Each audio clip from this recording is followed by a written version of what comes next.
ठीक है जी, माफ कीजिए, आज आपकी कक्षा सुबह रखी जा रही है तथा आज हम फिर से करते हैं कि पॉलिटी अपनी आज आर्टिकल्स करेंगे जी। ज्यादा आर्टिकल नहीं है, आपके 50 से ज्यादा नहीं करेंगे हम। उसमें से भी मैं आपसे कहूंगा सारे महत्वपूर्ण नहीं है, पर हाँ, आर्टिकल से जुड़ा हुआ यदि आपसे क्वेश्चन एक भी पूछ लेता है तो वो गलत नहीं होना चाहिए, क्योंकि ये बहुत मुश्किल सवाल नहीं होता। आप लगभग 1 घंटा इसको पढ़ के अगर एक नंबर ले आओ प्रीलिम्स में तो कोई बुराई नहीं है जी इसमें। आइए जी, शुरू करते हैं फिर। ब्रॉडकास्ट। लीजिए जी, अब आप मेरी स्क्रीन देख पा रहे होंगे जी।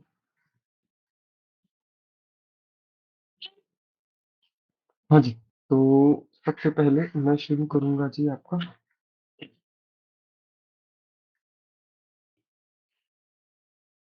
आर्टिकल 1 से ही शुरू करेंगे जी।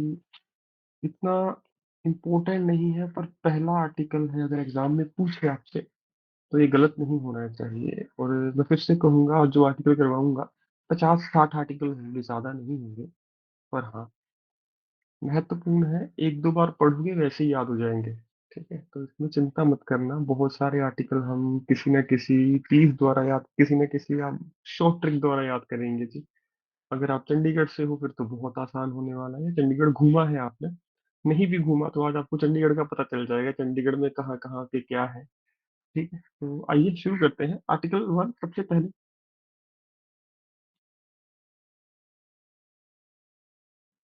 ये हमने कल शेड्यूल 1 में भी किया था जी। Name and union territory of the union. Important क्यों है? पीओके की वजह से। ठीक है, पाकिस्तान ऑक्यूपाइड कश्मीर अगर हम लेते हैं तो पार्ट 1 उससे इम्पैक्ट होगा, पार्ट 1 का ही ये हिस्सा है।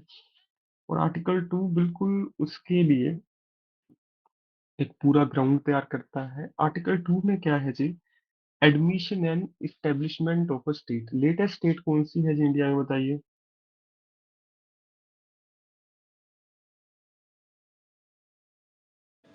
Good morning sir. Good morning जी। इंडिया में लेटेस्ट स्टेट कौन सी है जी? Very good, Telangana. किस साल बनी थी जी? बहुत बढ़िया राहुल जी, शाबाश। 2013। 2013, बिल्कुल। रिवर डिस्प्यूट था, आपको पता होगा कौन सी रिवर थी वो? 13 या 14, बिल्कुल। अब टसल होगी जी। दो आंसर आ गई, कोई चिंता नहीं पाऊंगा मैं आपको। ठीक है, एक रिवर की वजह से दो स्टेट बन गए, रिवर के चलते। ठीक, तो उसको करेंगे हम, निश्चिंत रहिए। और पॉलिटी के एंड में करेंगे इस चीज को जब हम करेंगे। आगे ही जी, वेरी गुड। 2014, 2013, दो आंसर आए हैं। ऑप्शन भी आपके पास रहते होंगे, 2012, 13, 14, 15। ठीक है, पहला और लास्ट ऑप्शन तो गया। 13 और 14 में एक तो थोड़ा सा आपके दिमाग में चलेगा। तो ये मुझे क्यों याद आया क्वेश्चन, क्योंकि ये आर्टिकल 3 से जुड़ा है।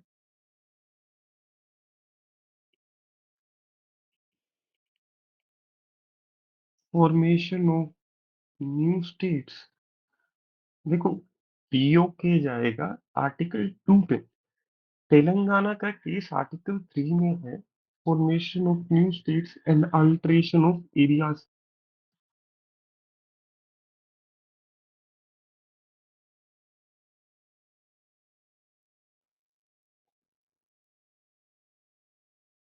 Boundaries and name of existing state.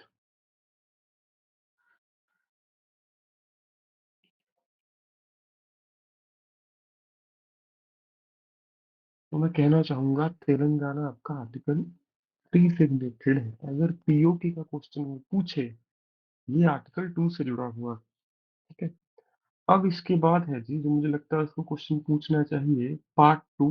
Part 2 citizenship से जुड़ा हुआ है। पहले इसके बारे में थोड़ा जल्दी बता देता हूँ। इंडिया में आप सिटीजनशिप 5 तरीके से ले सकते हो, पांचों लिखवाता हूँ भी। 3 तरीके से आपसे सिटीजनशिप वापस ली जा सकती है।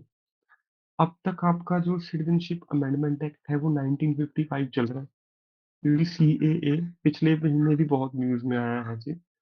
उसके अलावा अब तक 6 बार अमेंड हो चुका है। लास्ट टाइम सीएए कब अमेंड हुआ था, बस ये सवाल का आंसर आप दे दीजिए जी।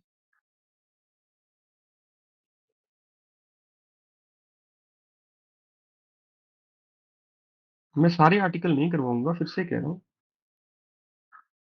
जो इम्पोर्टेंट है, जो पूछने चाहिए उसको वही करवाऊंगा।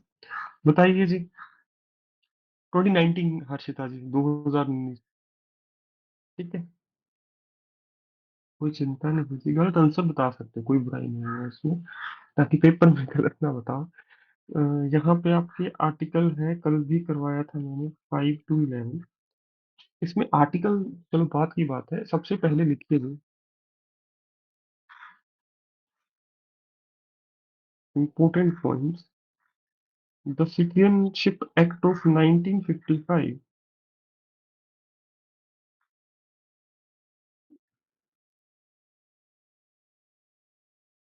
मुझे लगता है यहाँ से क्वेश्चन आएगा, क्योंकि सीएए पिछले कोविड से पहले भी न्यूज में था।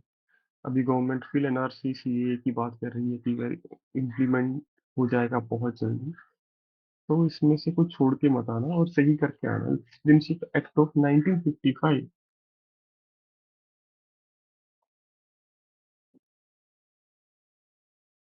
प्रोवाइड्स फॉर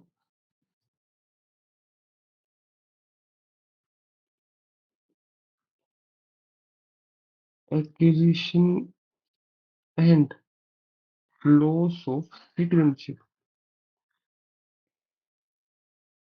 आपसे पूछ सकते हैं इंडिया में कौन सा सिटीजनशिप एक्ट चल रहा है, that is 1955। This act has been amended 6 times so far। 6 बार अमेंड हो चुका है जी।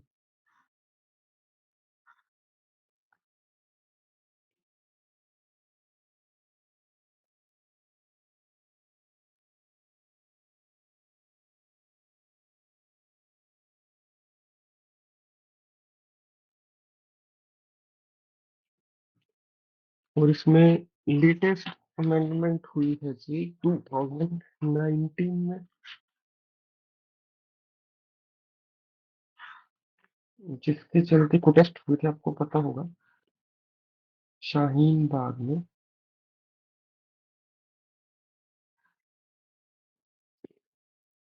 अब यहाँ से अगर मैं क्वेश्चन पूछूंगा इस पूरे से, वो अगला क्वेश्चन है, लिखिए।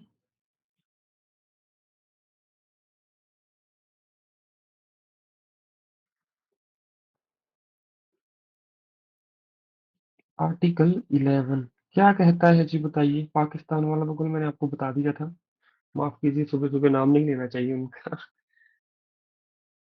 आर्टिकल 11 किसको पता है जी, सबसे इंपॉर्टेंट है सिटीजनशिप में, जो मुझे लगता है इस टाइम की ये आर्टिकल बताता है। हाँ जी, हाँ जी, बोलिए। पार्लियामेंट की पावर है, लॉज रिगार्डिंग सिटीजनशिप पार्लियामेंट के पास पावर है। बहुत बढ़िया जी। पार्लियामेंट के पास पावर है एक एक को चुन चुन के सिटीजनशिप देने की और उनसे वापस लेने की, ऐसे याद रखना। एक एक को, ये सोचो, अमित शाह भी बोल रहे हैं, एक एक को चुन चुन के सिटीजनशिप देंगे और छीन भी लेंगे। तो आर्टिकल 11(1)(1)। ठीक। तो अमित शाह जी की इमेज दिमाग में बसा लो कि वो पार्लियामेंट बोल रहे हैं, एक एक ही पार्ट हम सिटीजनशिप छीन भी लेंगे और दे भी देंगे। ठीक है, तो ऐसे याद होना चाहिए, और बोलते भी ऐसा ही हो। ठीक। तो आर्टिकल 11 ऐसे याद कर लो, लिख लो।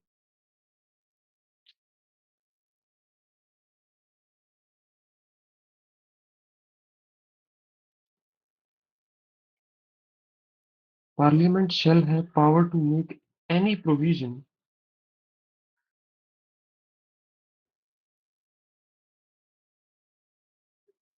with respect to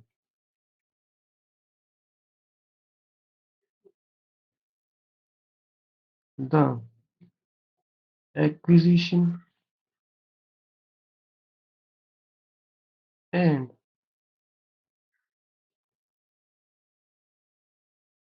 termination of citizenship। ठीक। उसके बाद आइए जी आगे।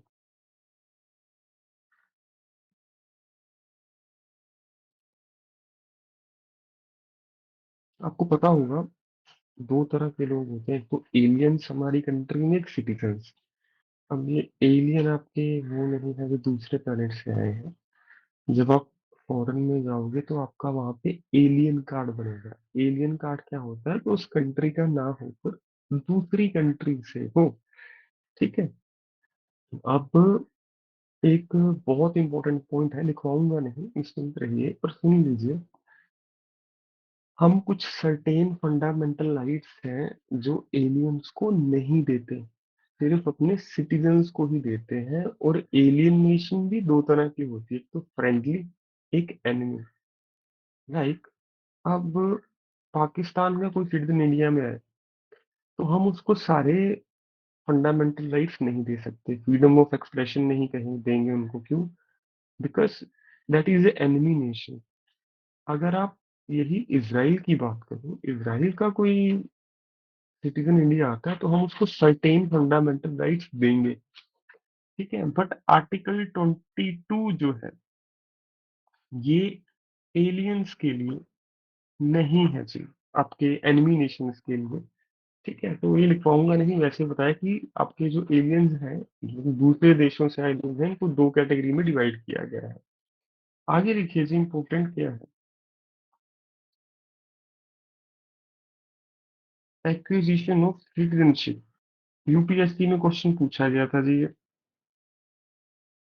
कि विच of the following is not a method of acquisition of citizenship. बहुत आसान है, रट्टा मत मारना। 5 वेज है। पहला तो हम सबने यूज किया है, बाय बर्थ। इसको ज्यादा डेप्थ में मत पढ़ना। पहला है आपको बाय बर्थ, मतलब मैं इंडिया में पैदा हुआ, मेरे पेरेंट्स इंडियन है, बाय बर्थ मेरे पास इंडियन सिटीजनशिप है, मुझे अप्लाई नहीं करना पड़ा इसके लिए, दैट वाज ऑटोमेटिक। सेकंड है जी यहाँ पे बाय डिसेंट।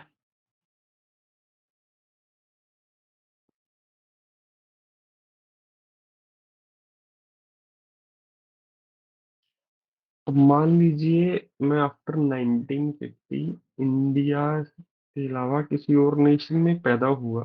ठीक है। पर मेरे जो पेरेंट है वो इंडियन है, तो बाय डिसेंट भी मुझे सिटीजनशिप इंडिया की मिल सकती है, पर उसके लिए एक शर्त है, आप उस कंट्री की सिटीजनशिप अप्लाई ना करो, क्योंकि इंडिया में सिंगल सिटीजनशिप है। तो बाय डिसेंट क्या है, लाइक आपके पेरेंट्स फॉरेन में है, आप वहां पे पैदा हुए हो। ठीक है, पर आपके पेरेंट्स के पास इंडियन सिटीजनशिप है, तो आपको बाय डिसेंट भी इंडियन सिटीजनशिप मिलेगी जी। ठीक है। उसके बाद थर्ड है जी बाय रजिस्ट्रेशन।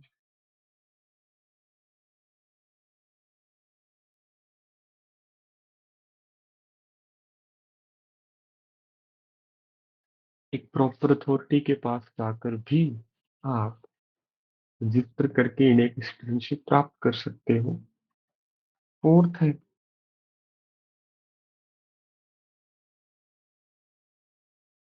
Bye naturalisation.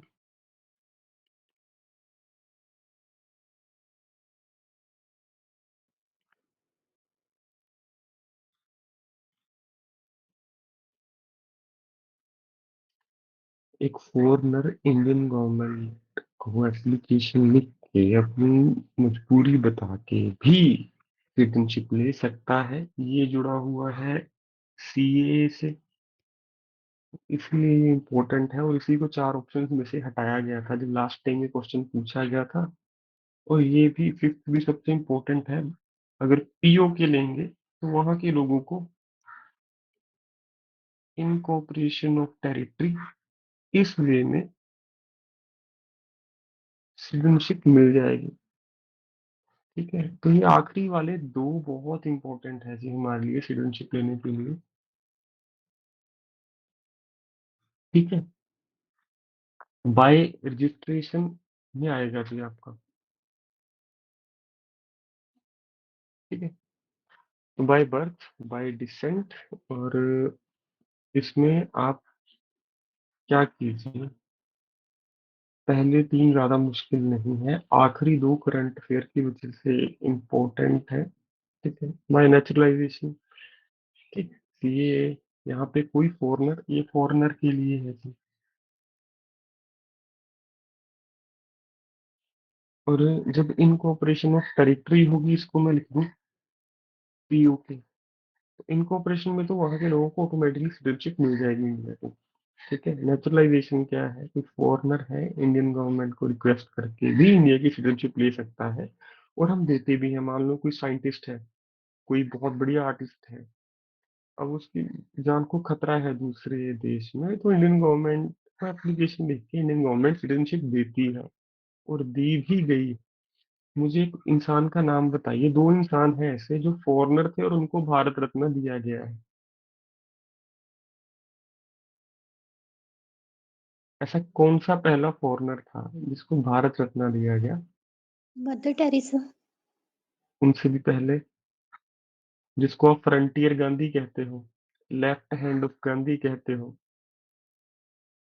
अफगानी गांधी कहते हो, अब्दुल गफ्फार खान। ठीक है, गफ्फार मार्केट दिल्ली में उन्हीं के नाम से है। महात्मा गांधी जी के अनुयायी थे, पैरोकार थे।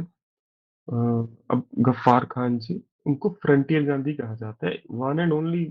मदर टेरेसा को हमने बाद में सिटीजनशिप दे दी थी, आपको पता होगा, राइट? तो थे वो भी फॉरेन, बिल्कुल सेकंड वही थे। But she was also an Indian, उनको नोबेल प्राइज भी मिला। ठीक है, तो हम उसको इंडियन में ही पढ़ते हैं, पर हाँ, अब्दुल गफ्फार खान अफगानिस्तान के थे, फर्स्ट फॉरनर जिनको हमने भारत रत्न दिया, और उसके बाद दिया भी नहीं किसी को। तो ये पांच वे हैं जी, आपको पता होने चाहिए।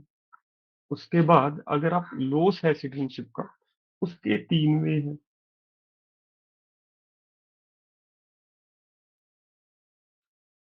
सबसे पहले है जी बाय रिनंसिएशन।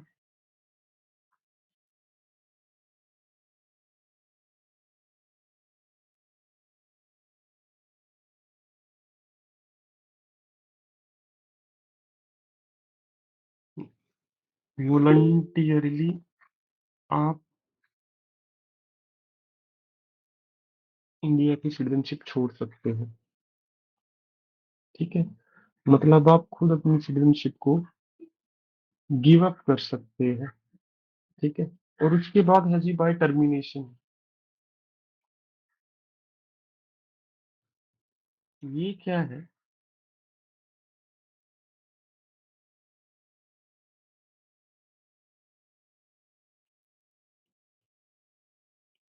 इंडिया के पास सिंगल सिटीजनशिप है, मान लो मैं कैनेडियन सिटीजन बन गया, मैंने गवर्नमेंट ऑफ इंडिया को इन्फॉर्म नहीं किया। पर हाँ, इम्पोर्टेंट क्या हो जाता है, अगर गवर्नमेंट ऑफ इंडिया वो जब डेटा मिलेगा कि मैंने कनाडा की सिटीजनशिप ले ली है, तो मेरी इंडिया की सिटीजनशिप टर्मिनेट हो जाएगी। एक क्वेश्चन जो पंजाब जुडिशरी में पूछा गया था, मैं दोबारा पूछना चाहूंगा, आप कितने साल इंडिया से बाहर रहो कि आपकी सिटीजनशिप टर्मिनेट हो जाएगी जी? बड़ा अच्छा क्वेश्चन था, बताइए जी। चार ऑप्शन थे, 10 साल, 12 साल, 15 साल, 20 साल। आपके लिए ये होमवर्क भी है, बहुत बढ़िया जी, दोबारा पूछ सकता है। वो यहीं से क्वेश्चन पूछा गया था जी। ठीक है, तो प्लीज इसको लिख लीजिएगा। पंजाब जुडिशरी में था, ये एडीए में था क्वेश्चन, एक बार कंफर्म कीजिए। पर मैंने ये क्वेश्चन पिछले साल पीपीएससी के एग्जाम में ही पढ़ा था, इस बार एचपीएससी का है, हो सकता है वो भी ये क्वेश्चन पूछ ले। ठीक है, या फिर चार ऑप्शन दे दे, which of the following is not a method to loss Indian citizenship. तीन देके एक गलत पूछ लेगा आपसे। तो बाय टर्मिनेशन आपको समझ आ गया होगा कि हम एक्वायर कर लें किसी अनदर कंट्री की सिटीजनशिप।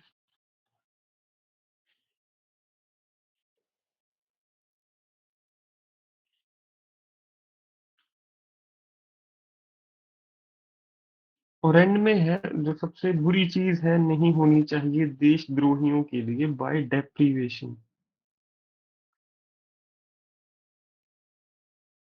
यहाँ पे फ्रॉड केस आते हैं, वॉर टाइम आता है। एक तो डेप्रीवेशन से कैसे निकालेंगे, मान लीजिए किसी ने फ्रॉड डॉक्यूमेंट देके, फ्रॉड इंफॉर्मेशन देके इंडियन सिटीजनशिप ले ली, बाद में गवर्नमेंट को पता चला, गवर्नमेंट बाय डेप्रीवेशन उसकी सिटीजनशिप छीन सकती है। वॉर टाइम, मान लो कोई वॉर चल रही है, सुबह सुबह नहीं कहूंगा किसकी इसके साथ चल रही है, तो कोई इंडियन सिटीजन एनिमी नेशन की हेल्प करते पकड़ा जाता है तो उसकी सिटीजनशिप भी हम वापस ले सकते हैं। ठीक है, तो सिटीजनशिप से जुड़े ये कुछ आपके इम्पोर्टेंट पॉइंट्स थे जो आपको पता होना चाहिए जी। बताइए, सबको समझ आया जी?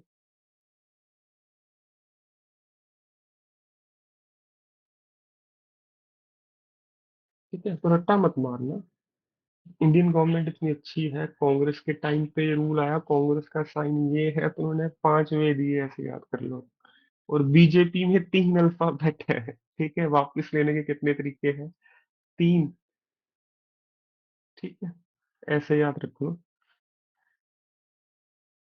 तो पहले 3 आप बर्थ से भी ले सकते हो, डिसेंट पेरेंट्स के थ्रू मिल सकता है, रजिस्ट्रेशन के थ्रू मिल सकता है, पहले 3 में याद करने आसान है। चौथा है बाय न्यूट्रलाइजेशन, फॉरनर कोई गवर्नमेंट को एप्लीकेशन देके भी सिटीजनशिप ले सकता है। या फिर बाय इनकॉपरेटिंग टेरिटरी, इंडिया ने कोई टेरिटरी कैप्चर कर ली, मतलब कैप्चर तो नहीं कहना चाहिए, अनेक्स कर ली अपने अंदर, तब भी उनको सिटीजनशिप दे दी जाएगी इंडिया की। आर्टिकल 11 बहुत इंपॉर्टेंट है। ठीक है, पार्लियामेंट के पास है पावर आपकी सिटीजनशिप से रिलेटेड कोई भी नया लॉ बनाने की। इसमें लेटेस्ट अमेंडमेंट 2019 में हुई है और सो फार 6 अमेंडमेंट हो चुकी है सिटीजनशिप एक्ट में। एंड ये एक्ट 1955 अभी तक चल रहा है। ठीक है, तो ये था पार्ट 2। इसमें कुछ इंपॉर्टेंट इंपॉर्टेंट थे। अब आइए पार्ट 3, मेरा फेवरेट पार्ट, आप सभी का फेवरेट पार्ट होना चाहिए जी, मन पसंदीदा। यहाँ पे सबसे पहले लिखिए जी आर्टिकल 13, जिसको बहुत कम डिस्कस किया जाता है। आर्टिकल 14 से ही शुरू करते हैं ज्यादातर टीचर्स। क्या है जी आर्टिकल 13, बताइए? Judicial review. Judiciary review sir. Judicial review. इसको पेपर में जुडिशियल रिव्यू नहीं लिखेगा, फिर क्या लिखेगा? लिखिए लॉ इनकंसिस्टेंट विद। आपकी बात ठीक है। और इन डेरोगेशन हाँ, of. With the fundamental rights, बिल्कुल जी, आपकी बात ठीक है। जुडिशियल रिव्यू ही है, मत मान लीजिए कोई ऐसा लॉ बनाया स्टेट ने, यूनियन ने, जो फंडामेंटल के साथ कंसिस्टेंट नहीं है, हटा दिया जाएगा उसको। ठीक है, उसके बाद 13 सेक्टर तो है नहीं चंडीगढ़ में। 14 सेक्टर आप पंजाब यूनिवर्सिटी को बोलते हो ना। तो पंजाब यूनिवर्सिटी में चाहे स्टूडेंट है, चाहे टीचर है, चाहे पुलिस वाला है, चाहे गवर्नमेंट एम्प्लॉय है, कोई भी, आप हेलमेट पहनो ना पहनो, सीट बेल्ट पहनो ना पहनो, वरना बाहर क्या होता है, पुलिस वाले बिना हेलमेट के भी घूम रहे होते हैं, मैंने कई बार देखा है चंडीगढ़ में भी। तो इसे कहते हैं इक्वालिटी बिफोर लॉ। ठीक है, पीयू में एक ऐसा लॉ है जो सच में इक्वालिटी इंश्योर करता है कि जो लोग पुलिस के पास है वो स्टूडेंट के पास भी है, तभी अंदर बच्चे बिल्कुल भी नहीं डरते हैं। And that is a classic example, equality before law.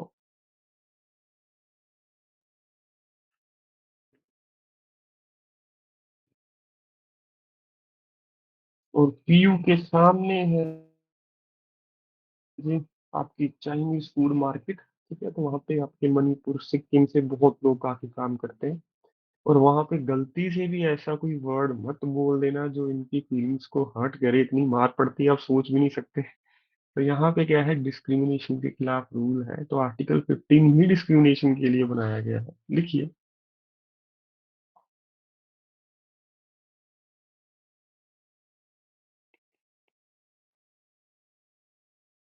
Discrimination against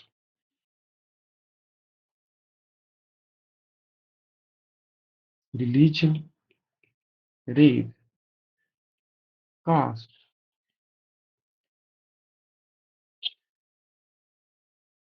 अगर आप चंडीगढ़ से रहेंगे माफ कीजिएगा, ठीक है, पर आपको चंडीगढ़ की मैं शेयर करवा दूंगा आर्टिकल्स में। 14 सेक्टर में पंजाब यूनिवर्सिटी, जिनको पता है उनके लिए आसान हो जाएगा बहुत ज्यादा। 15 सेक्टर में आपकी चाइनीज फूड मार्केट, तो वहां पे अगर कोई ऐसा वर्ड बोलेगा जो उनकी फीलिंग्स को हर्ट करे, बहुत मार पड़ती है जी। उसके बाद आइए जी आर्टिकल 16। क्या है जी आर्टिकल 16, बताइए? Equality of opportunities in public employment. बिल्कुल जी, equal opportunity in public employment, ये आर्टिकल बहुत ज्यादा हमेशा न्यूज में रहता है और इसके अलग अलग मीनिंग भी निकाले जाते हैं, क्योंकि आप देखिए पंजाब में भी 50% से ज्यादा सीट्स रिजर्व्ड है, हरियाणा में भी कुछ ऐसा ही है। तो बार बार लोग इस पे आवाज उठाते हैं कि इक्वल अपॉर्चुनिटी जब है, तो आप फिर भी अब भी रिजर्वेशन अलग अलग बेसिस पे क्यों कर रहे हैं।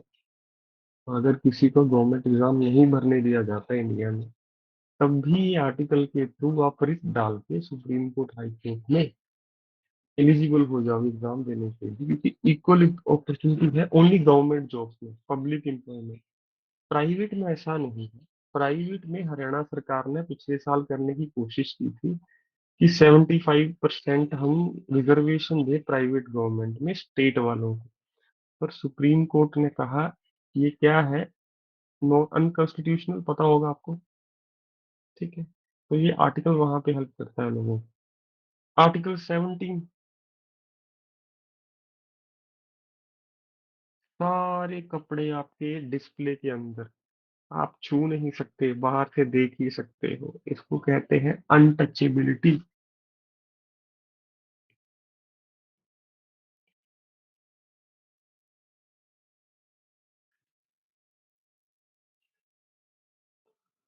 ठीक है, सेक्टर 17 में कुछ ऐसा ही है, मुझे ऐसे याद हुए आर्टिकल अपनी लाइफ से जोड़ के। आप इससे कुछ और भी अपने जीवन की चीजें जोड़ सकते हो। जब मैं +2 के बाद नया नया चंडीगढ़ आया था ना, तो मैं शोरूम के बाहर से डिस्प्ले में कपड़े ये देखता था, मुझे था यार कभी ऐसे कपड़े खरीद पाएंगे। ठीक है, उसकी एबोलिशन कर दी आपकी कॉन्स्टिट्यूशन ने, अनटचेबिलिटी। ठीक है, ये इसका विरोध होना चाहिए। और सबसे इम्पोर्टेंट है आर्टिकल 18। ये क्वेश्चन पूछता कैसे है कि अब केवल दो फील्ड्स में ही आपको टाइटल दिए जाते हैं, कौन कौन सी है वो बताइए। पहली तो आर्मी, आर्मी वाले अपने नाम के आगे कर्नल जर्नल सब लिख सकते हैं। दूसरा क्या है जी? Academic. No. Awards, Bharat Ratna, Padma Bhushan, पद्म अवार्ड्स। ठीक है, इन दोनों को छोड़ के बाकी सारे टाइटल हटा दिए गए हैं। जैसे पहले लोग अपना नाम लिखते थे, नवाब वजीर खान, ठीक है, नवाब पटौदी, शहनशाह, लोग पहले अपने नाम के आगे लगाते थे। आर्टिकल 18 कहता है कि टाइटल नहीं लगाने, सिर्फ दो ही कैटेगरी में अलाउड है। एक आर्मी, दूसरा जो इंडियन गवर्नमेंट अवार्ड देती है, जैसे भारत रत्न, पद्म भूषण। तो अगर आप भारत रत्न हो तो आप अपने नाम के आगे डॉक्यूमेंट्स में भी भारत रत्न लिखवा सकते हो। ठीक है, तो ये बहुत बड़ी चीज है जी। तो क्वेश्चन ऐसे पूछता है कि Bharat Ratna award falls under which article. तो आपका दिमाग चकरा जाएगा कि यार ये कैसा क्वेश्चन है। जैसे विच of the following is only international article, that is article 51।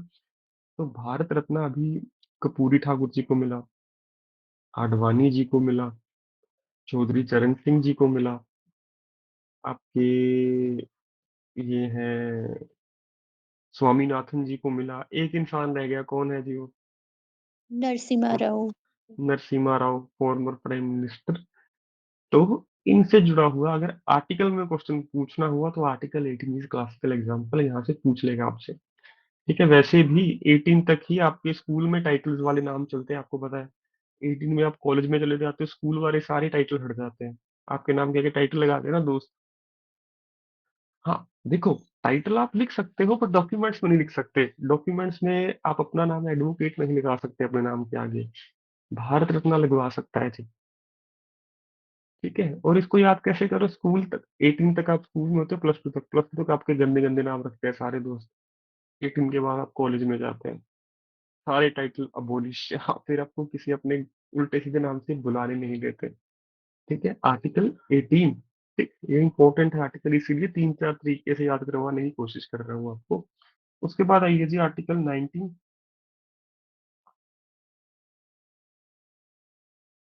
बहुत इंपॉर्टेंट है जी। यहाँ पे कितने फंडामेंटल राइट्स हैं आपको?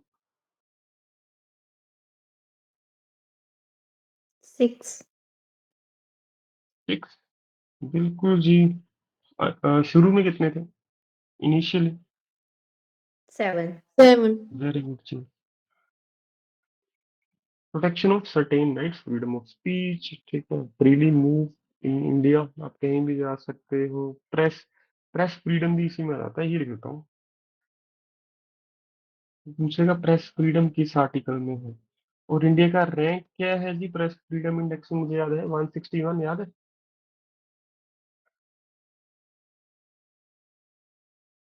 इन PFI प्रेस फ्रीडम इंडेक्स।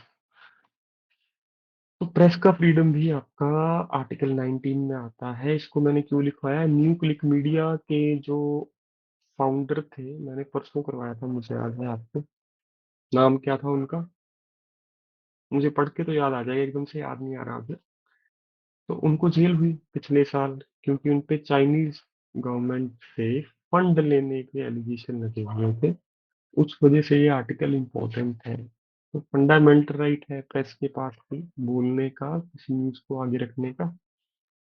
और प्रेस फ्रीडम इंडेक्स मीडिया का रैंक 161 है। प्रोटेक्शन ऑफ सर्टेन राइट लिखा मैंने, सारे राइट नहीं लिखे हैं यहाँ पे। हाँ, राइट टू प्रॉपर्टी पहले यहाँ पे था, अब वो आर्टिकल 300A बन गया। ठीक है, उसके बाद आइए जी, कौन कौन से आर्टिकल नेशनल इमरजेंसी के समय अब आप सस्पेंड नहीं कर सकते जी? V and E. 20 एंड 21। क्यों नहीं कर सकते? कोई मुझे ग्राउंड बताएगा ताकि हमें याद करने में आसानी हो जाए।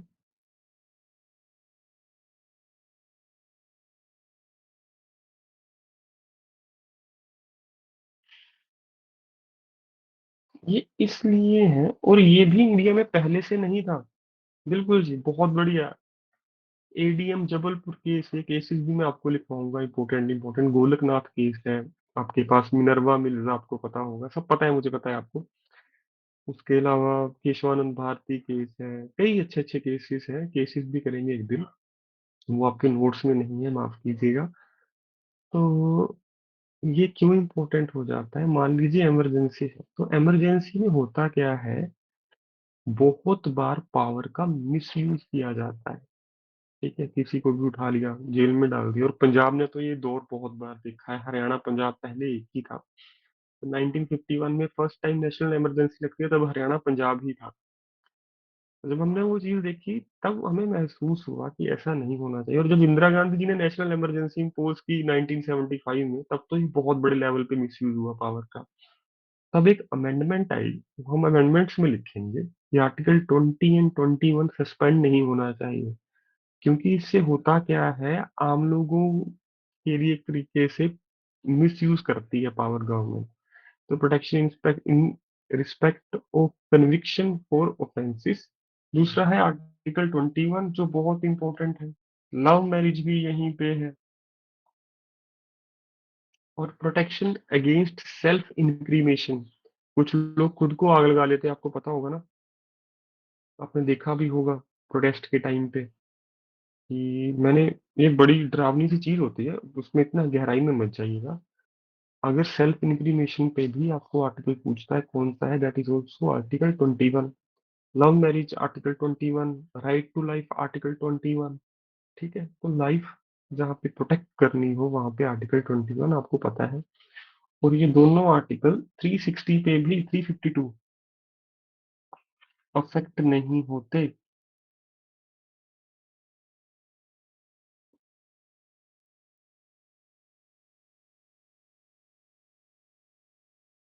ठीक है, ये चलते रहेंगे। 20 एंड 21 लिख लीजिए। Protection of life and personal liberty.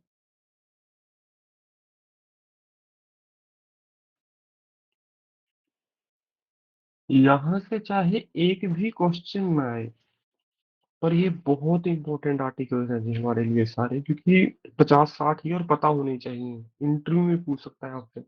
ठीक है, आगे आइए जी।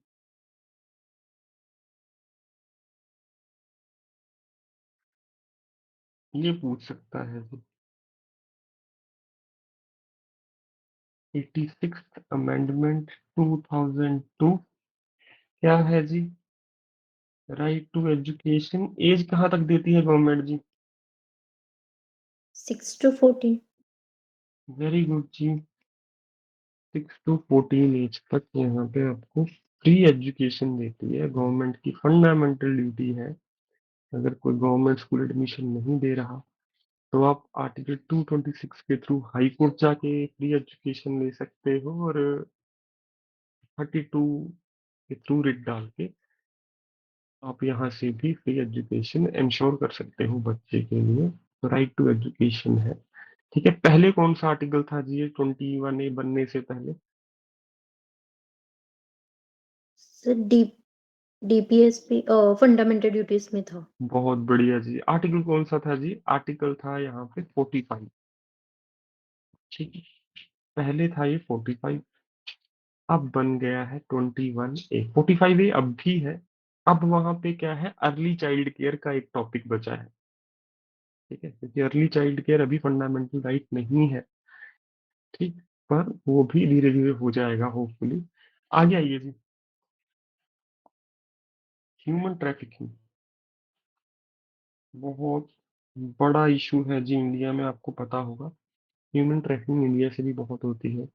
हमारे लोगों को यहाँ से अरब कंट्रीज में लेके जाया जाता है ट्रैफिकिंग के थ्रू भी, वहाँ पे काम करवाया जाता है। सुप्रीम कोर्ट बार बार इस पे टिप्पणी करती है कि सरकार को ऐसे कुछ लॉज रेगुलेशंस बनानी चाहिए ताकि इसे रोका जा सके। तो आर्टिकल 23 ह्यूमन ट्रैफिकिंग याद कैसे करनी है ये मैं आपको बताता हूँ।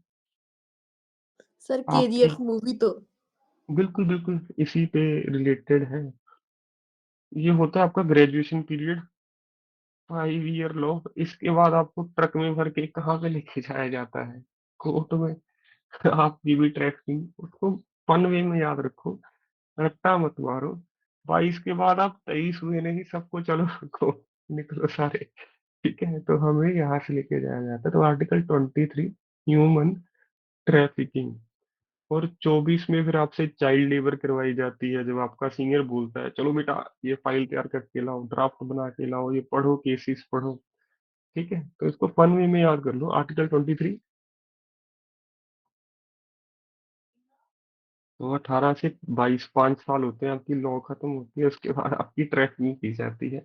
देखिए article 23, prohibition of human beings and prohibition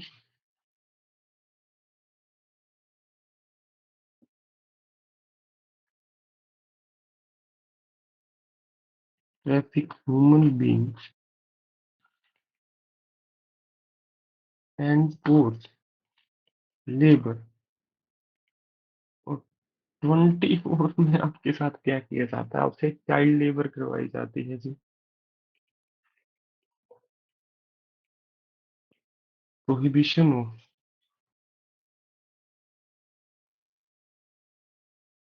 employment of children in factories. ये केवल हजार्डस वर्क के लिए है, मैं आपको बता रहा हूँ। ऐसा नहीं है कि बेचारा कोई 8 साल का बच्चा अपने घर वालों के साथ घर पे कुछ हल्का फुल्का काम, काम नहीं किया, उसको एक आदर चाय लेके आओ, और वो अपनी मम्मी पापा पे फंडामेंटल राइट का चेष्टा करते हैं कि आप मुझसे काम करवा रहे हो। तो यहाँ पे फैक्ट्रीज एंड माइंस दो केसेस हैं। ठीक है, वरना आप देखोगे फ्यूचर में कोई ना कोई पेरेंट अपने बच्चे से जानबूझ के केस लगवाएगा खुद पे फेमस होने के लिए। ठीक है, कि और न्यूज में क्या आएगा, 8 साल के बच्चे ने अपने माता पिता पे मुकदमा दायर किया। ठीक है, आपका अनुच्छेद 24 के तहत, फेमस होने के लिए। ठीक है, मैं आपको ऐसा आइडिया नहीं दे रहा फेमस होने के लिए, पर हाँ देखोगे फ्यूचर में आप, क्योंकि इंडिया में आजकल यही चल रहा है, फेमस होने के लिए लोग कुछ भी कर रहे हैं। तो prohibition of employment of children factories and mines, ठीक है, हजार्डस वर्क में है, ये याद रखिएगा। आर्टिकल 25, चंडीगढ़ की सेक्टर 25 आपको पता होना चाहिए, ग्राउंड है। वहीं पे आपकी सारी जो मिशनरीज है, जैसे चाहे मुस्लिम्स का हो चाहे हिंदू का हो, सेक्टर 25 के ग्राउंड में ही उनके सारे फेस्टिवल होते हैं। तो सेक्टर 25 के ग्राउंड को डेडिकेट किया गया है किसके लिए? रिलीजियस कोई कॉन्फ्रेंस हो, कुछ भी हो। सेक्टर 25 क्या करता है जी? देखिए, फ्रीडम ऑफ कंसाइज,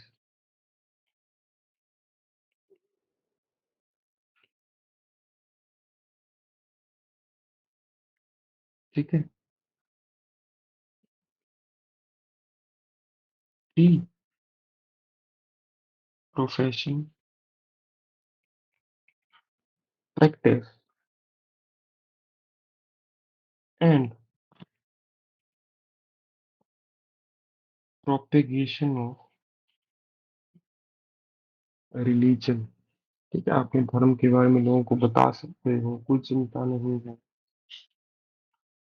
सबसे इम्पोर्टेंट अगर मैं कहूँ 25 से लेके 30 तक कोई आर्टिकल है, दैट इज आर्टिकल 29। कोई बताएगा क्या है जी article 29? The protection of rights of minorities. बिल्कुल जी, आप अपनी लैंग्वेज, आप अपने कल्चर, इसको प्रिजर्व कर सकते हो इसके अंदर। तो मदरसा किस आर्टिकल में आता है, मुझे ये बताइए। आप बताइए वो सब।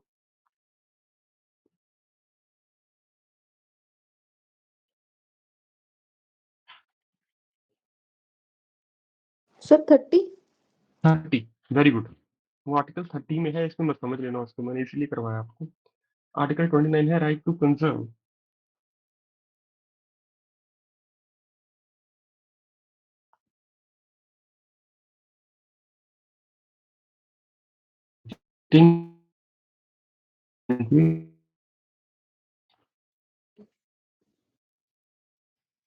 Right to conserve distinct language, script और कल्चर।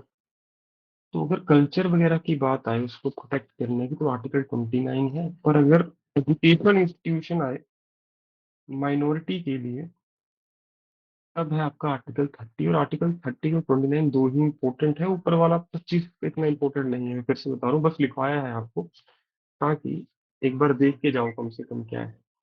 आर्टिकल 30 है जी, right of minorities to establish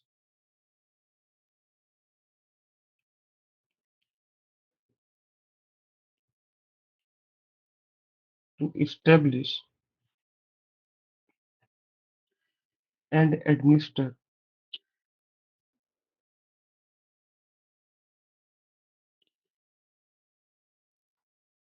educational institution.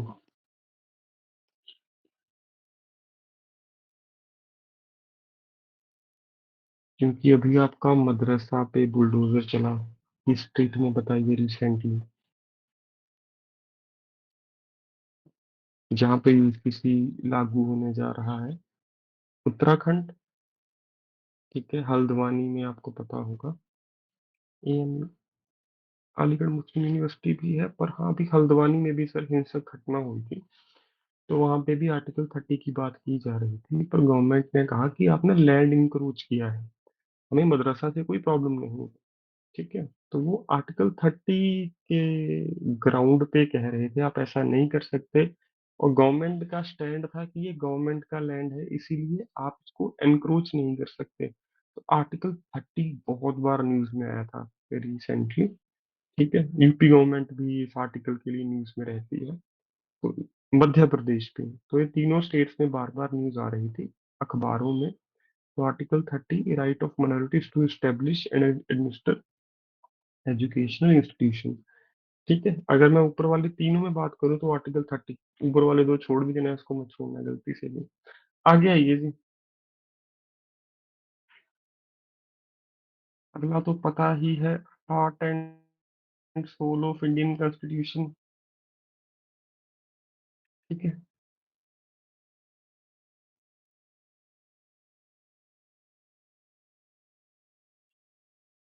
Remedies for enforcement of fundamental right. मुझे बताइए कितनी रिट्स है जी? 5. Sir, 5. 5, वेरी गुड जी। अब एक मैं आपसे क्वेश्चन पूछता हूँ जो मध्य प्रदेश ने पूछा था कि मान लीजिए कोई गवर्नमेंट ऑफिसर है, वो अपनी जुरिस्डिक्शन से बाहर जाके ड्यूटी कर रहा है या कुछ ऐसा काम कर रहा है जो उसको नहीं करना चाहिए, तो आप किस रिट के अंदर उस पे उसको उसके अगेंस्ट हाई कोर्ट या सुप्रीम कोर्ट में जा सकते हो जी? बताइए। Prohibition sir. Prohibition. No no no no. Quo warranto. Quo warranto. बहुत बढ़िया जी।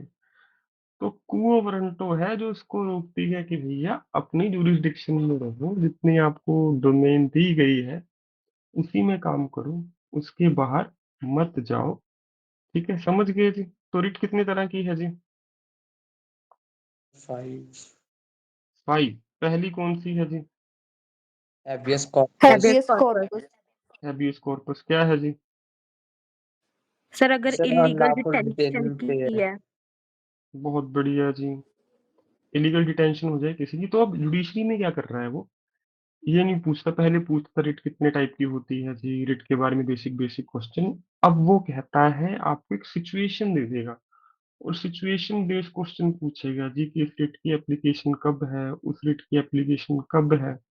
ठीक है, तो रिट्स भी मैं आपको करवाऊंगा बेसिक बेसिक। सेकंड कौन सी, एक बार जल्दी जल्दी रिवाइज करवा दो, शाबाश।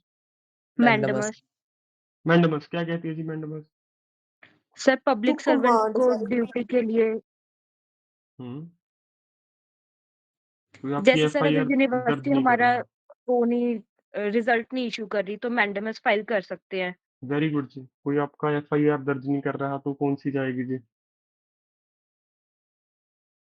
बताइए। तभी ये रहेगी। मैंडेमस। ठीक है, तो ये बेसिक क्वेश्चन है, जुडिशरी में वैसे पूछ रहा है क्वेश्चन, पहले सीधा रिट पूछ सकता था। ठीक है, टू प्रोड्यूस अ बॉडी, तो वो टाइम निकल गया, अब पूछता है सिचुएशन बेस्ड। ठीक है, थर्ड रिट कौन सी है जी? प्रोहिबिशन। प्रोहिबिशन। प्रोहिबिशन क्या करती है जी? ये जुडिशरी से है। प्रोहिबिशन को ऐसे करो, precaution is better than cure. Prohibition है कैसे, कोई फैसला आया, आप बताओ, शाबाश, आपको ही पता है सबको। टू ये स्टॉप द कोर्ट के ऊपर, प्रोसीडिंग। हाँ, ये कोर्ट पर ही लागू होती है कि कोई लोअर कोर्ट अपनी जुरिस्डिक्शन से बाहर जाके कुछ परफॉर्म कर रहा है ड्यूटी, तो जो अपर कोर्ट है, हाई कोर्ट, सुप्रीम कोर्ट, वो उसको रोक सकती है प्रोहिबिशन के थ्रू। उसके बाद है सर्शियरी राइट, मतलब कोई क्यों पुराना वारंट है। फैसला है, किसी कोर्ट ने अपनी जुरिस्डिक्शन से बाहर ऑलरेडी दिया था, उसको भी रोका जा सकता है। तो इसको सबको दोबारा करेंगे, पर मैं एक बार बता रहा था आपको। तो पहली कौन सी थी जी? जल्दी याद करवाओ। दूसरी मैंडामस, प्रोहिबिशन, सर्शरी, कुओ वारंटो, चार तो होगी, पहली याद करवाओ दोबारा। Habeas corpus. Habeas corpus. ठीक है, तो ये पांच रिट्स हैं, इसकी मैं एप्लीकेशन बेस करवाऊंगा बाद में आपको। इसको हम रट्टा मत मारना, क्योंकि इसकी एक लैंग्वेज भी आपको पता होगा स्पेसिफिक, जैसे इन्होंने बताया भी स्टूडेंट ने। पर लैंग्वेज नहीं करनी, इनकी एप्लीकेशन करनी है हमें पॉलिटी में। ठीक है, आर्टिकल 32 के बाद आओ जी। आर्टिकल 30 तो अब गया, माफ कीजिए 31। आर्टिकल 31 हमें विश नहीं करता, राइट टू प्रॉपर्टी था, अब फंडामेंटल राइट था, अब वो बन गया है आपका कॉन्स्टिट्यूशनल, कह लो लीगल, लीगल राइट लीगल बन गया है। राइट। ठीक है, आगे आइए जी।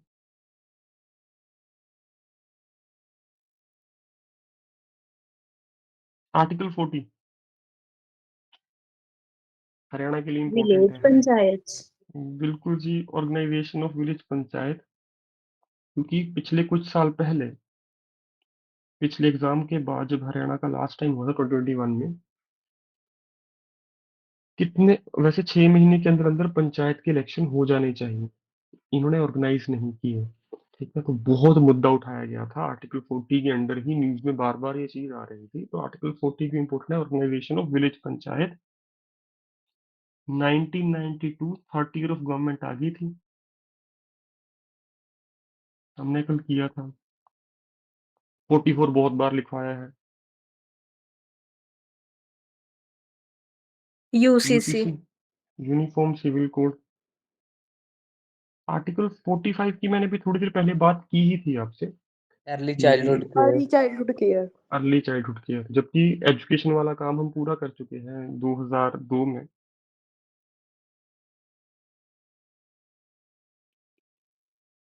किस एज के बिलो है जी? 6 अगर year year. below. Very good, अगर 21 है याद है तो ये भी याद है, वहां पे 6 से 14 है, यहाँ पे है बिलो 6 ईयर एज। ठीक है, ये बताइए जंगल पशु या काउ स्लॉटर किस आर्टिकल में है? 48, sir. बहुत बढ़िया जी, आर्टिकल 48 किससे रिलेटेड है जी? इन्वायरमेंट नहीं लिखेंगे इसको, Sir, जंगल भी नहीं लिखेंगे, agriculture ਤੇ animal husbandry. हस्बेंड्री, बहुत बढ़िया जी, agriculture and animal husbandry. Mahatma Gandhi ji का सपना था इंडिया में काउ स्लॉटर बैन होना चाहिए, वो सपना भी अधूरा है, आर्टिकल 48 में पड़ा हुआ है। उसके बाद है article 50, 50-50 power Separation of separation of judiciary from from executive. Executive. इसका कोई क्लासिकल केस बताइए जी, रिसेंटली हुआ हो, कोई स्टूडेंट बताना चाहेगा? बिल्कुल जी, एनजेएसी किस ये लाने वाले थे ना,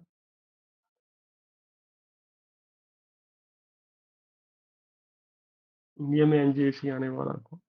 ठीक है, तो ये है फर्स्ट जज केस, शायद मैंने आपको लिखवाया भी है करंट अफेयर में, सेकंड जज केस, थर्ड जज केस, तो उससे जुड़ा हुआ ये पॉइंट है। तो केस तो नहीं पूछेगा आपसे, आर्टिकल से सीधा पूछ लेगा। 51 है जी आपका, promotion Promotion of of इंटरनेस international peace. And security. Important क्यों है? पिछले साल बहुत युद्ध हुए हैं world wide,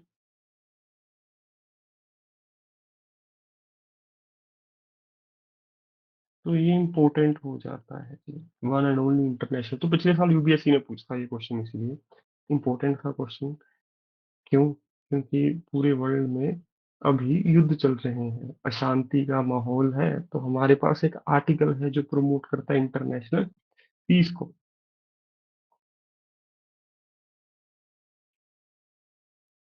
fundamental duties, one Singh committee कल लिख लिया था, बस ये बता दो कितनी फंडामेंटल ड्यूटीज हैं? 11, sir. ਪਹਿਲਾ 10 ਸੀ. बिल्कुल। ठीक है, और इसका रिसेंटली यूज भी हुआ था पिछले साल ही। आप तिरंगे का अपमान नहीं कर सकते, और ये क्रिमिनल ऑफेंस है अगर करते हैं। तो हुआ क्या पिछले साल, याद करने के लिए बता रहा हूँ। एक दुबई का सिटीजन आता है इंदिरा गांधी एयरपोर्ट पे, तिरंगा बिछाता है, उसके ऊपर नमाज पढ़नी शुरू कर देता है। पता नहीं उसके मन में क्या था क्या नहीं था, सीआईएसएफ उसको उठा के ले जाती है। ठीक है, तो वो 4 दिन न्यूज़पेपर की हेडलाइन पे रहता है, फिर समझ आता है कि वो केवल और केवल लाइमलाइट के लिए कर रहा था, अपनी प्रमोशन करने के लिए।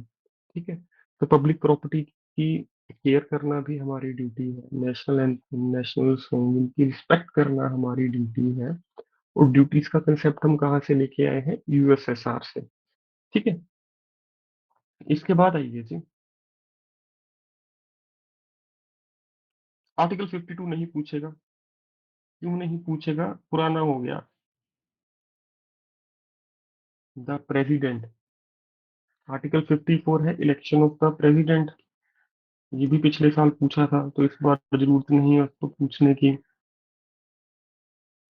2022 में हुए थे ना प्रेसिडेंट के इलेक्शन, द्रौपदी मुर्मू जी बताइए, या 2023 में?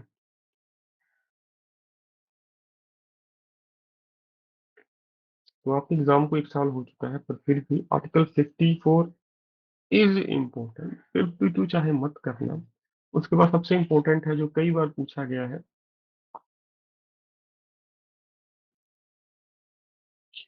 एक तो 61st अमेंडमेंट उसकी फेवरेट है, आर्टिकल 61 भी उसका फेवरेट है। I don't know why, previous year उठा के देखो 61st अमेंडमेंट क्या है बताओ, और आर्टिकल 61। ठीक है, ये दोनों बार बार पूछता है, पता नहीं क्यों। हाँ, Sir, 61st अमेंडमेंट तो उसका impeachment. पूछना बंद। हाँ, और 61st अमेंडमेंट क्या है जी, कोई बताएगा? वोटिंग एज क्या है जी? 21 से 18 कर दी थी। बिल्कुल, आपकी जो वोटिंग एज है 1989 में 21 साल से 18 साल कर दी गई थी, तो ये उसका फेवरेट अमेंडमेंट है, आगे जाके लिखवाऊंगा भी। आर्टिकल 61 है इम्पीचमेंट ऑफ द प्रेसिडेंट, लिख लीजिए। कहाँ से लेके आए जी हम इम्पीचमेंट? कल करवाया था यूएसए, ठीक है। और इलेक्शन ऑफ द प्रेसिडेंट लेके आए हैं हम आयरलैंड से। तो कल वाले भी साथ साथ रिवाइज करते रहना और ऐसे ही पढ़ना आर्टिकल कि जो इससे जुड़ी हुई इंफॉर्मेशन है वो आपके दिमाग में दोबारा आ जाए। प्रेसिडेंट के इलेक्शन में कौन कौन पार्टिसिपेट करता है, कल मैंने होमवर्क दिया था, आज फिर से आपको होमवर्क दे रहा हूँ। इंपॉर्टेंट क्वेश्चन है यहाँ पे, बढ़िया क्वेश्चन बनता है, मुश्किल लगता है जो स्टूडेंट्स को, ठीक है। तो ये देख लेना। इलेक्टोरल कॉलेज होता है ना आपका, एक स्टूडेंट वाला कॉलेज नहीं, तो उसमें अलग अलग बॉडीज होती हैं, ठीक है। तो उनका नाम पूछ लेता है, जैसे दिल्ली में पूछा गया कि नारी शक्ति वंदन बिल कहाँ कहाँ एप्लीकेबल होगा, वैसे ही इलेक्शन ऑफ प्रेसिडेंट कौन कौन पार्टिसिपेट करेगा। नोट के टॉप पे लिख लो होमवर्क, मैं आपको ये लिखवाऊंगा अभी आगे चल के। Very good. MLA and MP कोई और करता है इसके अलावा? क्या इलेक्टेड नॉमिनेटेड मेंबर करते हैं इसमें voting? Sir, elected Only sir members of elected. both Only houses No, of elected, sir. sir. parliament and elected members of legislative assembly of the state. Assembly भी है, वेरी गुड सर। तो यहाँ पे MLC के member नहीं आ सकते, ठीक है, पर हाँ elected member of parliament nominate यहाँ पे नहीं है, और elected member of state legislative assembly, ये दो बॉडीज पार्टिसिपेट करेंगी, याद रखना। नॉमिनेटेड मेंबर यहाँ पे नहीं होते। ये इनकरेक्ट फॉर्म में भी आ सकता है, which of the following is incorrect statement देगा। Nominated member can also vote in the election of the president, ठीक है, तो वो गलत हो जाएगा। आर्टिकल 61 के बाद आइए जी, जो इम्पोर्टेंट है इस time, Jagdeep Dhankhar ji, election of vice president.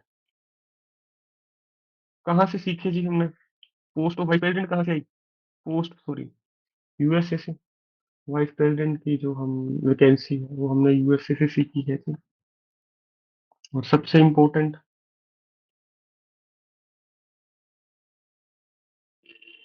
Pardoning power,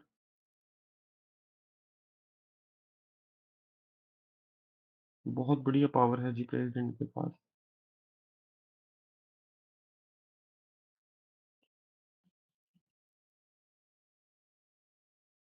pardoning power of the president, सारी सजाएं माफ कर सकता है आपका प्रेसिडेंट, इतनी पावर है, इवन फांसी की भी। गवर्नर के पास केवल फांसी की सजा माफ करने का प्रोविजन नहीं है, बाकी कर सकते हैं वो। उसके बाद आइए जी AG. Who is the highest law officer of India? Advocate, Advocate. Attorney General of India. Attorney general या एडवोकेट जनरल? वेरी गुड, मैं भी एडवोकेट लिख रहा था, Attorney General, attorney sir. General, attorney बहुत बढ़िया जनरल। जी। Attorney General, sir. Attorney general पूछा गया क्वेश्चन प्रीवियस ईयर में, इसका आर्टिकल नहीं पूछा गया, आर्टिकल इज 76, ठीक है, पार्डनिंग पावर के बिल्कुल आसपास ही है। आर्टिकल 80 एंड आर्टिकल 81 पार्लियामेंट से जुड़े हैं, इंपॉर्टेंट क्यों है? आर्टिकल 81 तो भी यूज होने जा रहा है, कॉम्पोजिशन ऑफ लोकसभा। आर्टिकल 80 चलता रहता है हर साल, हर 2 साल में, माफ कीजिए, हर 2 साल में 1/3 मेंबर चेंज होते हैं राज्यसभा के, पता है ना आपको?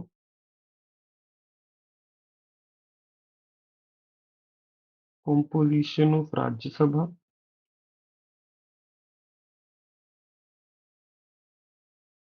Composition of Lok Sabha. राज्यसभा के भी पूरा लिखेंगे हम, राज्यसभा के बारे में पॉइंट्स लिखेंगे, लोकसभा के बारे में भी सारे पॉइंट्स लिखेंगे, निश्चिंत रहिए। उसके बाद आइए जी, जो मैंने कल करवाया था, ज्वाइंट सिटिंग किस कंट्री से सीखी जी हमने? Sir, Australia. वेरी गुड जी। और अगर कोई काम सिद्ध ना हो रहा हो, 108, ठीक है, यहाँ पे आके हो जाएगा।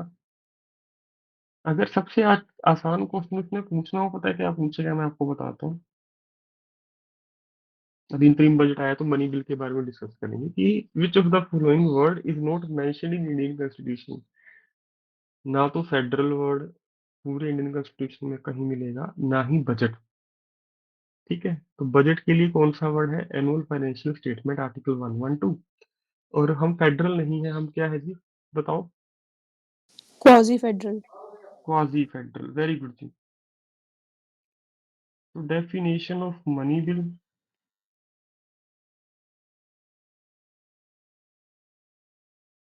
एंड आर्टिकल 112 है जी एनुअल फाइनेंशियल स्टेटमेंट, जिसको आप बजट कहते हो। अभी इंतरिम बजट आ गया है जी, ये भी मैंने आपको करवाया था।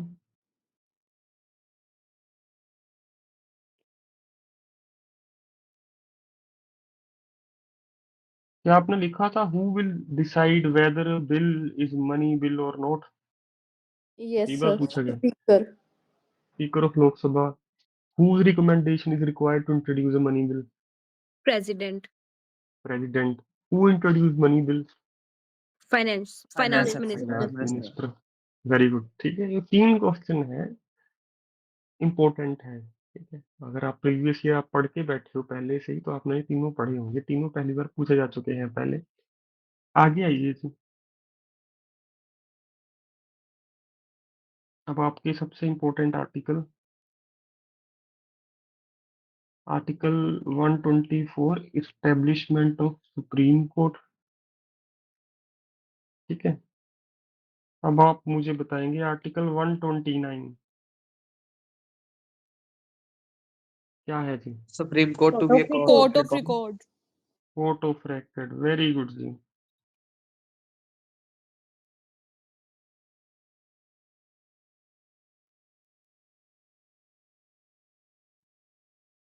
और कौन सा आर्टिकल बताता है कि दिल्ली ही सुप्रीम कोर्ट की सीट होगी? ये बहुत आसान है। 130, इसके sir. 130. इसके ऑप्शंस को ऐड कर लेना, 1 + 3 + 0 4 आएगा, 4 के अल्फाबेट है डी, दिल्ली, ठीक है। 130, तो एग्जाम प्रेशर में भूल भी जाओ दिल्ली वाला क्वेश्चन, तो सारे उसके नंबर्स को ऐड कर लेना। फोर्थ पे ABCD, डी होता है, डी फॉर दिल्ली, ठीक है, लिख लो।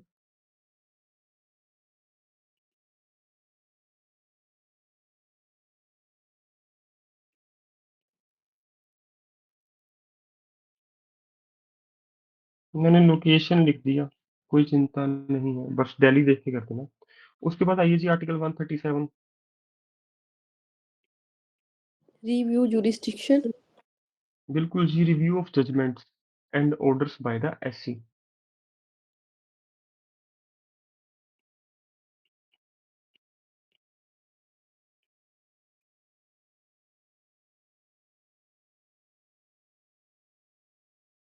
हरियाणा AD ने भी एक आर्टिकल पे क्वेश्चन पूछा था, बताइए कौन सा था?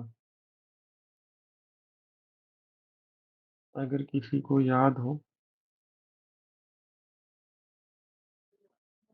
क्या है जी आर्टिकल 141, बताओ। Clear diseases, sir. बिल्कुल जी, law declared by SC is binding on all courts.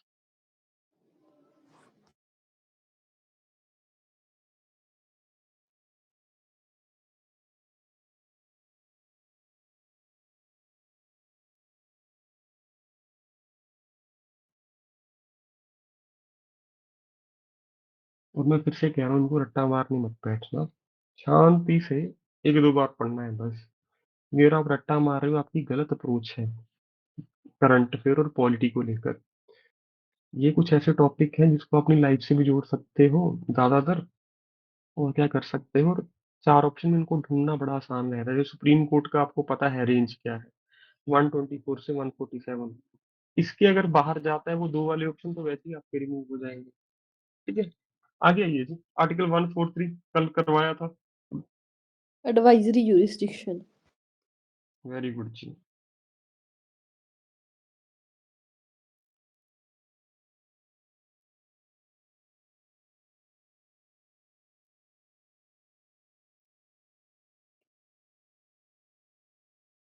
ठीक है, प्रेसिडेंट कह रहा है सुप्रीम कोर्ट से कि मेरी हेल्प करो यार, मैं तुमसे बहुत प्यार करता हूँ।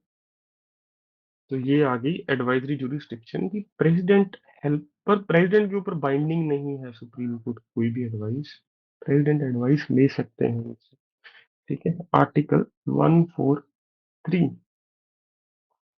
उसके बाद आइए जी, 148 तो मैंने कई बार बताया है, CAG,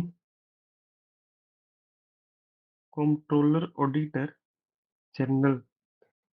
और ये इंपॉर्टेंट है वकीलों के लिए, 161, pardoning power of the governor, ज्यादा आर्टिकल नहीं बचे, ठीक है, निश्चिंत रहिए, 10-15 मिनट में सारे खत्म हो जाएंगे जो रिमेनिंग है। उसके बाद आइए जी, आज से 10-15 साल पहले जुडिशरी में पूछता आर्टिकल 226 क्या है जी? Sir high court the writ jurisdiction writ jurisdiction of high court.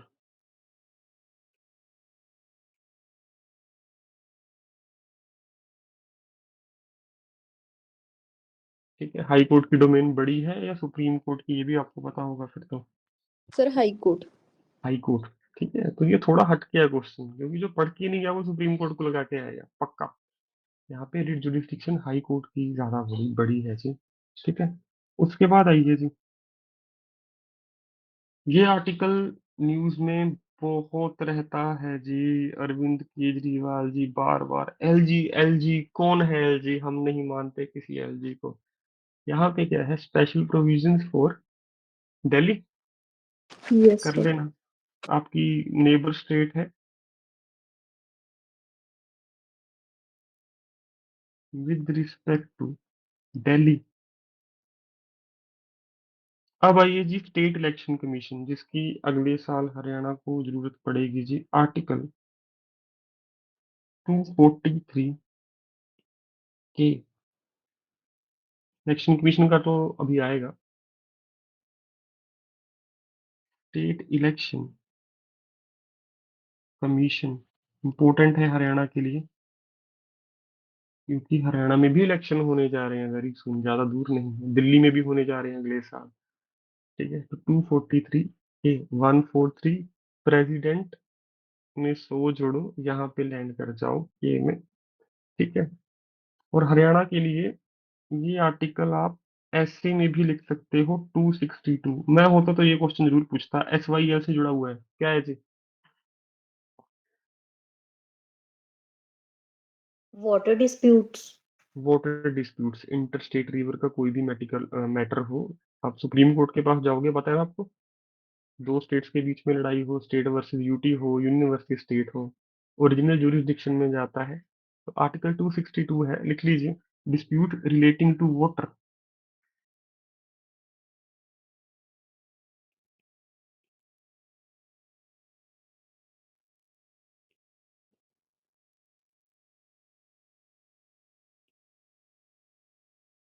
तो पानी से जुड़ा हुआ कोई भी डिस्प्यूट है स्टेट्स के बिटवीन, वो यहाँ पे आ जाएगा जी। ठीक है, उसके बाद ये क्वेश्चन पता नहीं बार बार क्यों पूछता है, प्रीवियस ईयर में मैंने कई बार देखा है कि ये और जीएसटी। आर्टिकल 280 तो है जी, फाइनेंस कमीशन। जीएसटी का मुझे आप बताइए जी,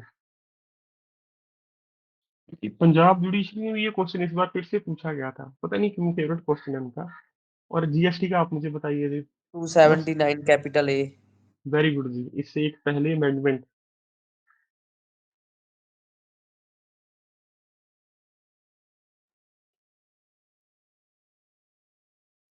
अभी पिछले ही हफ्ते राहुल गांधी जी जीएसटी समझा रहे थे, और मुझे समझ नहीं आया उन द्वारा समझाया क्या कि जीएसटी क्या होता है।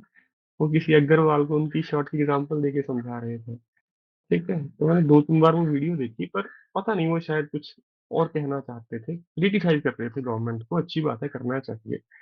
पर हाँ, आर्टिकल इंपॉर्टेंट रहेगा जी, जीएसटी और फाइनेंस कमीशन। बहुत बार पूछा गया क्वेश्चन है, इसको छोड़ के मत जाना।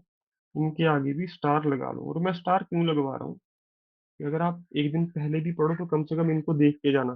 ठीक है, अगर क्वेश्चन आना हुआ यहाँ से जरूर आएगा। आगे आइए जी,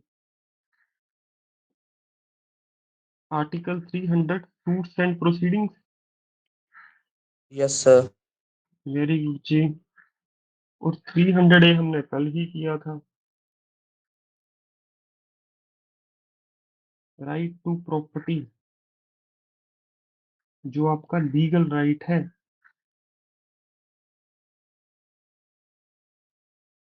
पहले फंडामेंटल राइट था जी ये हमारा। ठीक है,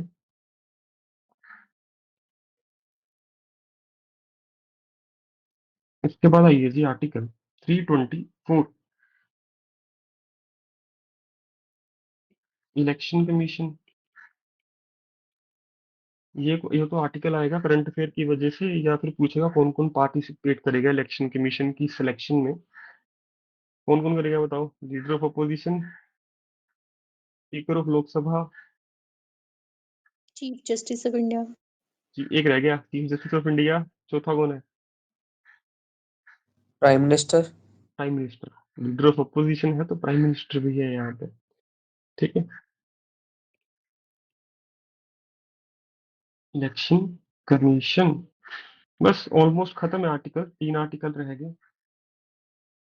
एक तो है आर्टिकल 352, 356, 316, 368। ऐसा नहीं आर्टिकल सारे खत्म हो गए। 371 में आपके पास मणिपुर के लिए आर्टिकल, मैंने कल होमवर्क दिया था, याद करो, बताओ कौन सा है जी?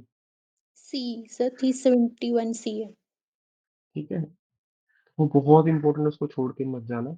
352 है जी, नेशनल इमरजेंसी। कितनी बार लगी है जी? 3 times.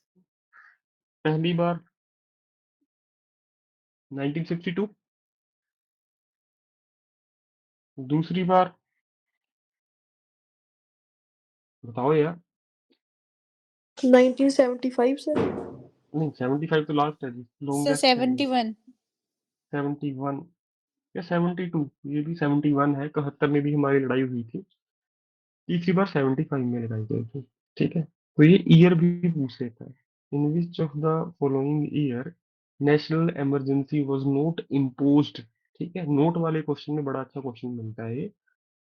1962 तो इंडोसिनो वॉर, इंडिया चाइना की वॉर। 71 में पाकिस्तान के साथ लड़ाई हुई तब। 75 में हमारे कुछ इंटरनल कंफ्लिक्ट थे इंदिरा गांधी जी के द्वारा। लॉन्गेस्ट जो आज तक इमरजेंसी हुई भी है वो 75 है। एंड 42nd अमेंडमेंट भी इमरजेंसी के ड्यूरिंग ही पास की गई थी। 56 है जी गवर्नर प्रेसिडेंट रूल, जिसको आप स्टेट इमरजेंसी भी कहते हो जी।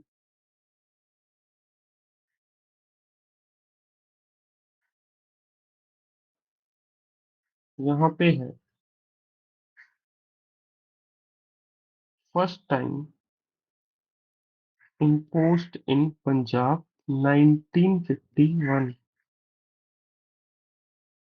360 है जी फाइनेंशियल इमरजेंसी। अगर कल आपने मेरा लेक्चर लगाया था तो मैंने इनके बारे में बड़ी अच्छी अच्छी बातें बताई थी कि 352 प्रेसिडेंट इम्पोज कर सकता है। इम्पोज करने के लिए उसको किसी की वो परमिशन की जरूरत नहीं है, पर हाँ, इम्पोज करने के बाद विद इन 1 मंथ उसको पार्लियामेंट के बोथ हाउसेस से अप्रूवल लेना पड़ता है जी। ठीक है, और ये इंडेफिनिट पीरियड तक चलाई जा सकती है नेशनल इमरजेंसी। क्या ये तीनों पॉइंट आपको पता है जी? बताओ, नहीं पता तो मैं लिखवा देता हूँ। पहला, नेशनल इमरजेंसी इम्पोज करने के विद इन 1 मंथ प्रेसिडेंट को अप्रूवल लेना पड़ता है पार्लियामेंट के बोथ हाउसेस से। इम्पोज करने के लिए प्रेसिडेंट को किसी की जरूरत नहीं है। तीनों इमरजेंसी में उसको किसी की जरूरत नहीं है, वो कर सकता है। ठीक है। National emergency indefinite period, financial emergency indefinite period, but एक स्टार बना के लिखिए। स्टेट इमरजेंसी या president rule can be imposed for the period of maximum 3 years. ठीक है, 3 साल से ज्यादा आप स्टेट इमरजेंसी नहीं लगा सकते, और अच्छा रूल है। अगर लगा सकते तो इसका आज तक बहुत मिसयूज हुआ होता। ठीक है, मुझे लगता है बीजेपी बंगाल में लगा देती अब तक स्टेट इमरजेंसी। और यहाँ पे क्या है, 3 साल से ज्यादा आप नहीं लगा सकते। पर हाँ, स्टेट इमरजेंसी और फाइनेंशियल इमरजेंसी में 2-2 महीने का टाइम है प्रेसिडेंट के पास, जबकि नेशनल इमरजेंसी इंपॉर्टेंट है इसलिए उसको 1 महीने का टाइम दिया गया है। स्टेट में इमरजेंसी है, प्रेसिडेंट को कहा है 2 महीने लीजिए, आराम से काम कीजिए। फाइनेंशियल इमरजेंसी भी 2 महीने का टाइम दिया जाता है। फाइनेंशियल इमरजेंसी आज तक इंडिया में नहीं लगी। एक बार जरूरत पड़ने वाली थी 1991 में, पर तब मनमोहन सिंह जी ने हमें बचा लिया था, आपको पता होगा। Article 368, amendment of the amendment. Constitution.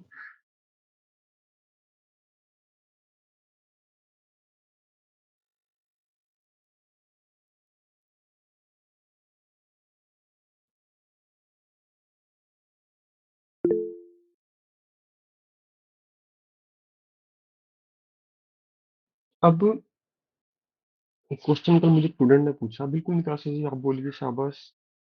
Sir जो आप कह नहीं रहे कि अप्रूवल की जरूरत पड़ती है 360 में, वो 2 मंथ्स दिया हुआ है। हाँ हाँ, 2 मंथ्स ही कहा मैम मैंने। नहीं सिर्फ अपन। नेशनल में 1 मंथ चाहिए मैम। ओके, ठीक है सर। नेशनल में 1 महीना चाहिए, स्टेट और फाइनेंशियल में तो 2 महीने लोग कह रहे हैं, कुछ चिंता नहीं है। ठीक है, तो मैं आपको कुछ कहने वाला था। हाँ, इनिशियली हमारे पास 8 शेड्यूल थे, 395 आर्टिकल थे और 22 पार्ट्स थे। आज हमारे पास 25 पार्ट्स हैं, पता है आप सबको। आर्टिकल 448 थे पिछले साल तक। ठीक है, और शेड्यूल हो गए हैं हमारे पास 12। ठीक है, 12 नहीं, 15 कहते हैं, पर हाँ, शेड्यूल 12 ही है अभी भी। और आर्टिकल भी ऐसे नहीं बढ़े, अमेंडमेंट्स को ही आर्टिकल कहा जाने लगा। जैसे आपके पास 279A आ गया, इसको भी आर्टिकल माना जाने लगा है। तो इसीलिए 395 से लेके आप चले जाएंगे 448 तक। और अगर आप गवर्नमेंट ऑफ इंडिया की वेबसाइट्स देखेंगे, वहां पे आज भी सब सेम है। हाँ, पार्ट्स उन्होंने चेंज कर दिए हैं, माफ कीजिए, शेड्यूल।